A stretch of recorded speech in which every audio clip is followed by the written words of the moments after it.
Hi, ಇವತ್ತೊಂದು plate decoration ಇದೆ. So plate decoration ಮಾಡೋದಕ್ಕಾಗಿ ಆಲ್ರೆಡಿ ಪ್ಲಮ್ಸ್ ರೆಸಾರ್ಟ್ಗೆ ಹೋಗ್ತಾ ಇದ್ದೀನಿ.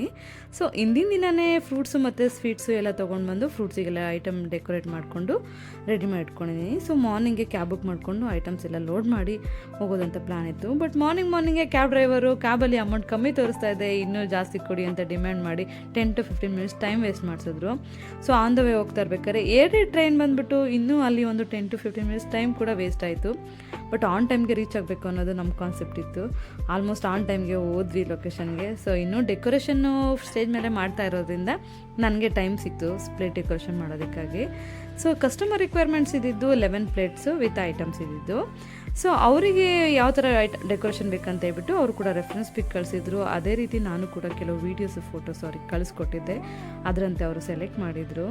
ಸೊ ಅದಕ್ಕಿಂತ ಚೆನ್ನಾಗಿ ಮಾಡಿಕೊಡ್ಬೇಕು ಅನ್ನೋದು ನನ್ನ ಆಸೆ ಆಗಿತ್ತು.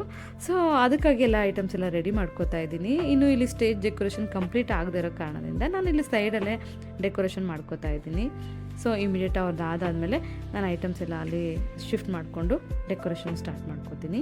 ಸೊ ನಿಮಗೂ ಏನಾದರೂ ಇದೇ ಥರ ಪ್ಲೇಟ್ ಡೆಕೋರೇಷನ್ಸು ಬೇಕಂತ ಇದ್ದರೆ ನನ್ನ ಕಾಂಟ್ಯಾಕ್ಟ್ ಮಾಡಿ.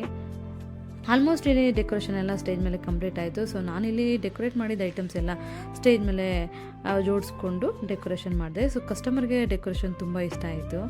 ಅವರು ತುಂಬ ಖುಷಿಪಟ್ಟು ಕಸ್ಟಮರ್ ಅದನ್ನು ನೋಡಿ. ನಿಮಗೂ ಏನಾದರೂ ಇದೇ ಥರ ಪ್ಲೇಟ್ ಡೆಕೋರೇಷನ್ಸು, ಬಲೂನ್ ಡೆಕೋರೇಷನ್ಸ್ ಬೇಕಿದ್ದರೆ ಇನ್ಸ್ಟಾಗ್ರಾಮಲ್ಲಿ ನಂಬರ್ ಕೂಡ ಪ್ರೊವೈಡ್ ಮಾಡಿದ್ದೀನಿ.